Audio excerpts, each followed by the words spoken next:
Hello everyone, आप सभी का बहुत बहुत स्वागत है मेरे चैनल लव स्टोरी टेलर पे। और आज मैं आपके साथ नेक्स्ट पार्ट लेके आई हूँ माय बुली सीज़न 2 का। चलिए उसे शुरू करते हैं। गाइस, पहले मैंने एक पार्ट आप लोगों के साथ शेयर कर दिया है, पहले उसे सुने तब जाके आप इसे सुन सकते हैं और आपको ये पार्ट समझ में आएगा। जैसे कि आपने पिछले पार्ट में देखा कि 2 दिन बाद लवांगची को मिलना था हमारे वी भूषण से। लवांगची बहुत ज़्यादा एक्साइटेड होता है। वो ऐसे ही मॉल में घूमने जाता है। जब वो मॉल में घूमने जाता है तो कुदरती बात है कि उसे यहाँ पर वन कशिंग मिलता है। वन कशिंग जो कि यहाँ पर अपने ही ओमेगा के साथ आया हुआ था। अपने ओमेगा के साथ वो बड़े प्यार से शॉपिंग करा रहा था। यहाँ पर वांगजी थोड़ा शर्मा जाता है और एक जगह पीछे छुप जाता है। जैसे ही वन कशिंग हमारे वांगजी को देखता है कि वो इस तरह से छुपा हुआ है, वो उसके पास जाता है और कहता है, यू लिटिल बॉय, तुम यहाँ क्या कर रहे हो? वांगजी कहता है, मैं कोई लिटिल नहीं हूँ, मैं अच्छा खासा बड़ा हो चुका हूँ। वो मुस्कुराता है और कहता है, तुम मेरे ओमेगा से मिलना नहीं चाहोगे? वो कहता है, आशु इधर आओ। यहाँ पर जोजिशु आता है। जोजिशु यहाँ पर वनकशिंग को घूर के देख रहा होता है, जो कि एक बड़े ही प्रिटी से ओमेगा से बात कर रहा था। वो अपनी भुएं ऊपर करके, अपने आईब्रोज को ऊपर करके पूछता है कि ये कौन है। इशारों में उसने पूछा था तो वनकशिंग स्माइल करते हुए कहता है, डोंट वरी, मैं तुम्हारे अलावा किसी प्रीति ओमेगा को अपना दिल नहीं दूंगा। मेरा फ्लर्ट भी तुम्हारे साथ है और मेरा प्यार भी तुम्हारे साथ है। Don't worry. ये कल मुझे क्लब में मिला था और मुझे ये काफ़ी लोनली लगा। मुझे ऐसा लगता है कि इसे लव सिकनेस हुई है। कल ये पूरे टाइम पहली बार तो इसने पी और उसके बाद अपने ही बॉयफ्रेंड को याद करता रहा। तो शिशु मुस्कुराता है और कहता है, ओफो, तुम मेरे अल्फा की बात मत सुनना, ये कुछ भी बोल देते हैं। और इन्हें इस तरह से जो लव सिकनेस वाले ओमेगा होते हैं ना, उन्हें टीक्स करने में ज़्यादा मज़ा आता है। यहाँ पर मुस्कुराते हुए और थोड़ा सा शर्मसार होते हुए लवांगजी देखता है उनकी तरफ और कहता है, मैं वो सॉरी बोलने आया था। गलती से कल मैंने आपको अपना अल्फा समझ लिया और आपको इतनी तेज़ मुक्का मार दिया। पहले ये लाइन आई थी कि गलती से मैंने आपको अल्फा समझ लिया, इस पे तो जोशु के कान खड़े हो जाते हैं। लेकिन जब उसे पता चलता है कि उस कंडीशन में भी उसका अल्फा सिर्फ पिटा ही है, तो उसे थोड़ी शांति होती है। क्योंकि जो बॉटम्स होते हैं ना, उन्हें ये होता है कि बस कोई हमारे वाले पे लाइन ना मारे, थोड़ा बहुत पीट दे, कोई बात नहीं, इतना तो चलता है ना बिहाइंड द बैक। बस फ्लर्ट नहीं होना चाहिए और धोखा नहीं देना चाहिए। चीटिंग से सबको डर लगता है और यहाँ जोशिशु को भी लग रहा था। जोशिशु कहता है, ओह, तो तुमने वनकशिंग को मारा? ओह वाह, मैं अगर इसे कुछ कह दूँ, इवन छोटी सी चूटी भी काट दूँ ना, तो ये पता है कितना शोर मचाता है। जैसे मैंने इसके साथ पता नहीं क्या कर दिया और तुमसे बड़े प्यार से मार खाई। वनकशिंग कहता है, ऐसे मत बोलो, मुझे अभी तक दर्द हो रहा है। कल अगर इसका भाई नहीं आता और इसके भाई के साथ एक और बंदा था, वो नहीं आता, तो मुझे तो लगता है इसने मेरी पसलियाँ भी तोड़ देनी थी। यहाँ पर बेचारा लवांगची और भी ज़्यादा शर्मिंदा होता है और वो झुककर उससे माफ़ी मांगता है। मुस्कुराते हुए वनकशिंग कहता है, अरे रहने दो, तुम्हें झुकने की कोई ज़रूरत नहीं है, मैं मजाक कर रहा था।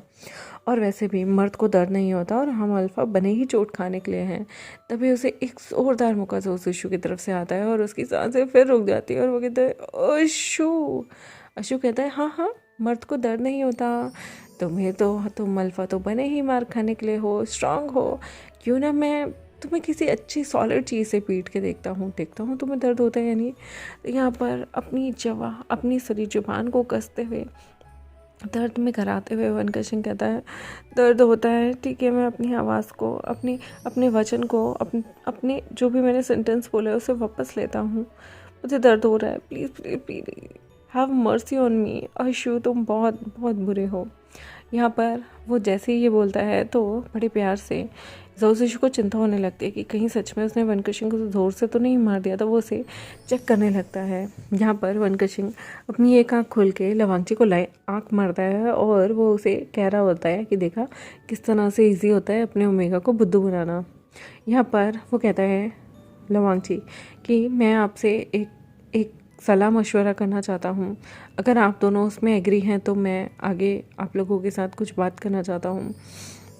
यहाँ पर जोशिशु उसे घूर के देख रहा था और वनकशिंग भी। तो वो कहते हैं कि ना फूड कोर्ट में चलें, हमें भूख लग रही है। यहाँ पर लवांगची भी फूड कोर्ट में जाता है। वो लोग ऊपर जाते हैं फूड कोर्ट के लिए। तभी जो हमारा लवांगची था तो वो आराम से, पहले तो उसके हाथ पैर कांप रहे थे, इधर उधर नर्वस हो रहा था और फिर वो यहाँ पर अपने दिल की बात बोल देता है। वो वनकशिंग से कहता है कि क्या आप मुझे मेरे अल्फ़ा को थोड़ा सा चिढ़ाने में, जेलस करने में मदद करेंगे। वनकशिंग का मुंह तो खुला का खुला रह जाता है और ज़ोऊ ज़िशु यहाँ पर वनकशिंग को घूरा होता है और वो कहता है तुम्हें मेरा ही अल्फ़ा क्यों चाहिए। तो यहाँ पर गहरी सांस लेते हुए, अपने आप को डिफेंड करते हुए लवंगजी कहता है क्योंकि आपका अल्फ़ा बहुत हैंडसम है, बिल्कुल मेरे मेरे विंग जैसा दिखता है। यहाँ पर बड़ी तेज़ से उसके जो फॉर आर्म्स थी उसे हमारा ज़ोऊ ज़िशु पकड़ लेता है कि जैसे कहीं उसके अल्फ़ा को कोई चुरा ना ले।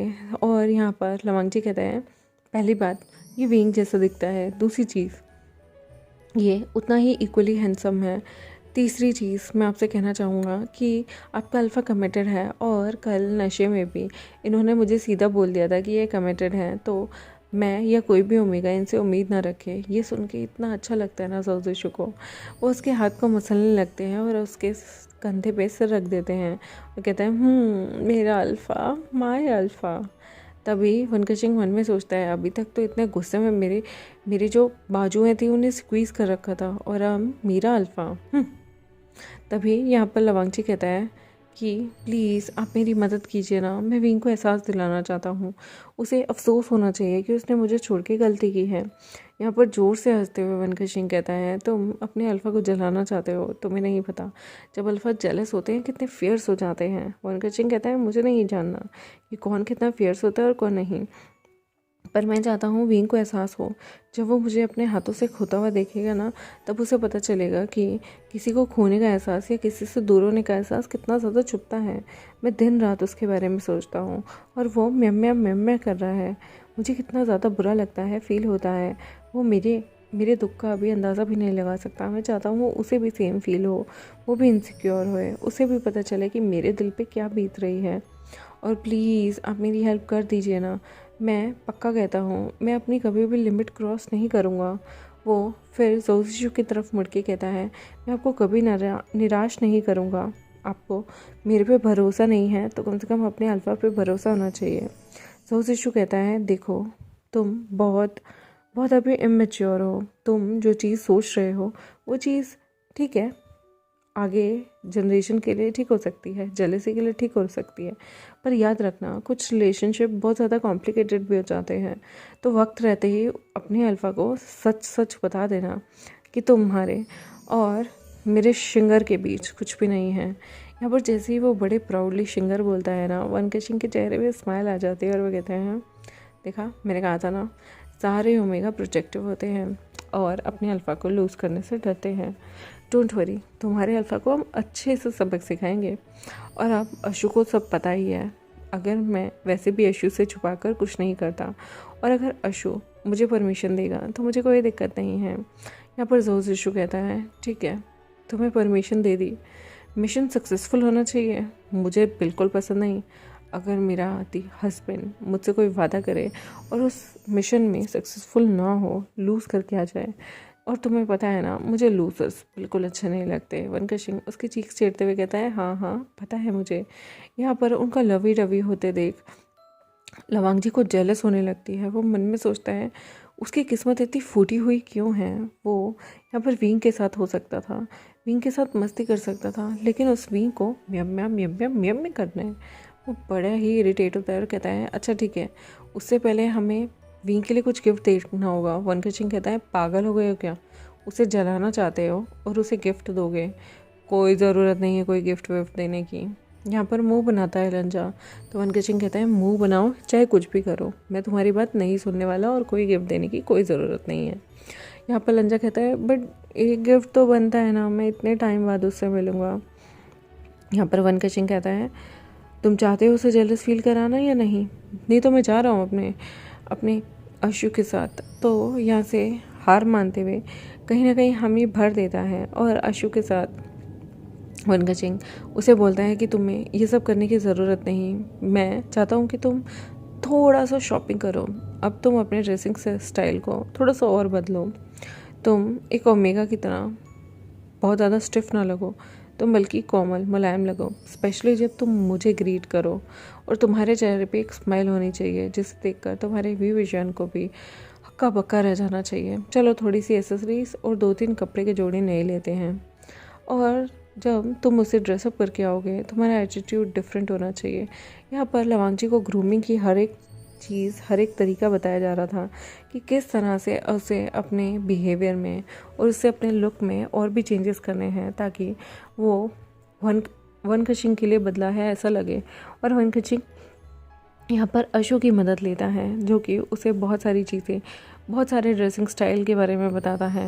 यहाँ पर वांगजी बहुत एक्साइटेड था क्योंकि उसने पहले कभी इतना ज़्यादा खुद पे एक्सपेरिमेंट नहीं किए थे और कभी उसके साथ कोई एक्सपेरिमेंट कराने वाला नहीं था। हाँ, उसने वक्त के साथ खुद को ग्रूम किया था लेकिन अभी उसमें बहुत सारे चेंजेस होने काफ़ी लाजमी थे और वो बहुत खुश भी था इन सारे चेंजेस के लिए। वो खुले दिल से अपने आप को स्वीकार करना चाहता था और वो चाहता था कि किसी भी एंगल में ओमेगा किसी अल्फ़ा से नीचे नहीं होते, किसी ओमेगा से कम नहीं होते और अल्फ़ा से कम नहीं होते। वो खुद को प्रायोरिटी देना चाहता था। अब वो किसी के लिए, किसी के सामने टाइम के लिए हाथ फैलाना नहीं चाहता था। वो चाहता था कि वो उस शख्स को अपने आप रियलाइज़ हो और वो उसे वक्त दे, क्योंकि वक्त ऐसी चीज़ है जब आप किसी को वक्त देते हो ना तो आपने अपनी ज़िंदगी का सबसे प्रीशियस टाइम दिया है, क्योंकि आप हर चीज़ मोड़ सकते हो, वापस ला सकते हो, पर वक्त को कभी वापस नहीं ला सकते। और दूसरी चीज़, आप किसी मरे हुए को ज़िंदा नहीं कर सकते। तो वांगची जानता था कि वक्त की कीमत कितनी बड़ी होती है। 7 साल जो वो साथ रह के बिता सकते थे वो उन्होंने साथ रह के ना बिताते हुए अलग अलग बिताए हैं और अभी भी म्यामा की वजह से वो ऑलरेडी बहुत ज़्यादा सफ़र कर रहे हैं। इन द एंड क्या होगा, उन दोनों का रिश्ता सफ़र करेगा। म्यामा आज नहीं तो कल किसी और के साथ सेटल डाउन हो जाएगी, क्योंकि दोनों के दिल में कोई और नहीं आएगा। विंग के मन में अगर म्यामा के लिए कुछ आना होता तो बहुत पहले आ चुका होता, ये लवांगची समझता था। और वो मन में सोचता था कि म्यामा आज नहीं तो कल किसी और के साथ सेटल डाउन हो गई, लेकिन तब तक उन दोनों का रिलेशन कहीं ख़राब ना हो जाए। लवांगची यहाँ पर नेक्स्ट डे का इंतज़ार करता है जिस दिन उसे विंग के साथ मिलना था। विंग यहाँ पर बड़े ही प्यार से ऑफिस आता है। वो थोड़ा सा टेंस्ड भी लग रहा था। यहाँ पर लवांगची जो था वो इस बार की तरह फर्स्टली अपने कैबिन में जाता है और उसके बाद वो नेक्स्ट टाइम बड़े ही एक्साइटेड होकर विंग को वेलकम बोलता है और वो उसे चॉकलेट्स गिफ्ट करता है। विंग यहाँ पर सरप्राइज था लवांगची को बिल्कुल बदला बदला देख के। लवांगची बहुत ही खुश, शेयरफुल लग रहा था। विंग को लगा शायद वो उसके लिए है, लेकिन तभी वांगची को एक कॉल आता है और वांगची उस फ़ोन पे बड़ी मीठी मीठी प्यारी प्यारी बातें करता हुआ वहाँ से निकल जाता है। विंग जब देखता है कि वांगची उसे इग्नोर कर रहा है, उसे यकीन नहीं आता। वो सोचता है कि अभी तो ये इंसान मेरे लिए चॉकलेट लेके आया था, लेकिन अचानक से ये चॉकलेट कहाँ ले गया, ये फ़ोन पे कहाँ चला गया। वांगची बहुत देर तक बातें करता रहता है उस इंसान से हंस के, और वांगची के जो चेहरे पे स्माइल थी ना उसे देख के विंग के भी तोते उड़ जाते हैं कि ये इंसान किसी और से इतना हंस के बात कर रहा है, वो भी मेरे सामने। मैं इतने दिनों बाद आया हूँ, इसने मुझसे हाल चाल नहीं पूछा, मैं कैसा हूँ, मैं कितना टायर्ड हूँ ये तक नहीं पूछा, और ये हंस के दूसरों से बातें कर रहा है। या विंग को बहुत बहुत ज़्यादा जेलसी फील होती है। वांगची अंदर आता है। उसने 2 डब्बे विंग को चॉकलेट के दिए थे। विंग यहाँ पर उनमें से एक डब्बा खोलने वाला होता है जो कि बहुत बड़ा था और बहुत डिलीशियस लग रहा था, लेकिन तभी जो वांगची है वो विंग से वो डब्बा ले लेता है और कहता है ये अच्छा है ना डब्बा। विंग कहता है मुझे भूख लगी है, मुझे खाना है। तो वांगची कहता है नहीं, वो गलती से मैं तुम्हें दे गया, एक्चुअली फ़ोन आ गया था ना तो कन्फ्यूजन में मैंने तुम्हें दोनों डब्बे दे दिए। वो छोटा वाला डब्बा तुम्हारा है, ये बड़ा डब्बा मैं अपनी एक फ्रेंड के लिए लेके आया हूँ। एक्चुअली वो लंदन में मेरे साथ था और मैं जब मेरी ग्रूमिंग क्लासेस चल रही थी तो एक तरह से उन्होंने मुझे ग्रूम किया था, मैं उनके लिए ये चीज़ लाया हूँ। तब मैं शुक्रिया नहीं कह पाया था, अब मुझे शुक्रिया कहने का मौका मिल जाएगा। वैसे भी वो नीचे आने वाले हैं मुझे लेने के लिए, मैं आज ऑफिस में ज़्यादा देर नहीं रुक पाऊँगा, आई होप तुम माइंड नहीं करोगे।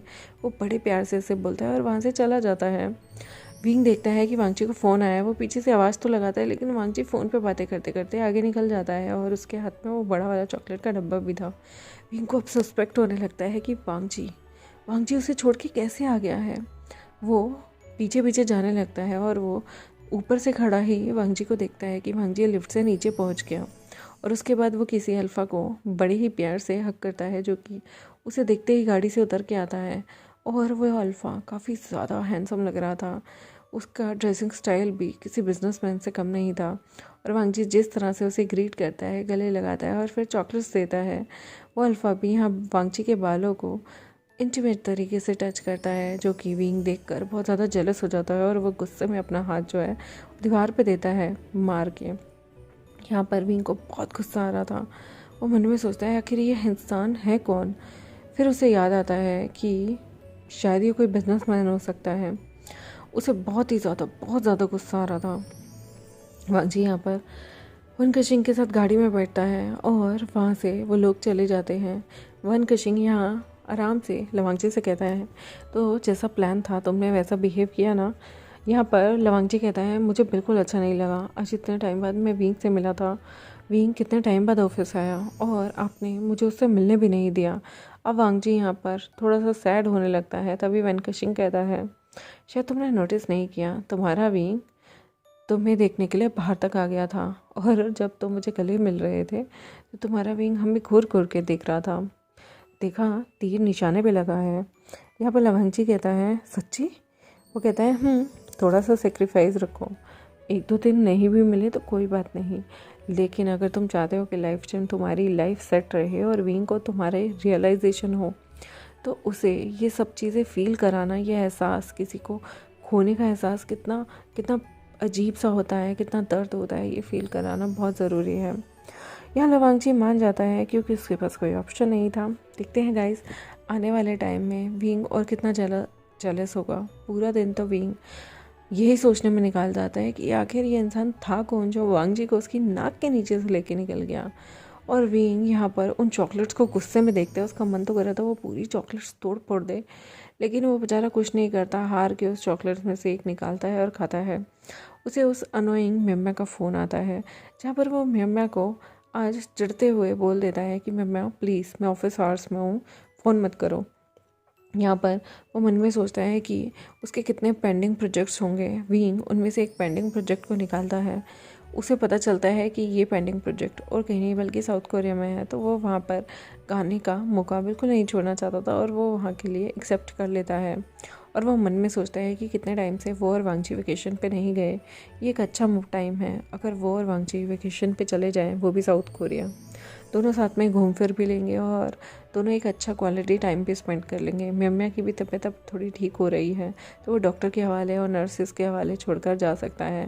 और मेम्या अब कोई बहाना भी नहीं बना सकती क्योंकि विंग कह देगा कि उसका वहाँ पर अर्जेंट काम है जिसे वो छोड़ नहीं सकता। यहाँ पर विंग मन ही मन खुश हो रहा था, लेकिन बाद में उसे बहुत गुस्सा आ रहा होता है कि वांगजी आज उससे मिला भी नहीं। कितने टाइम बाद ये लोग मिल रहे थे।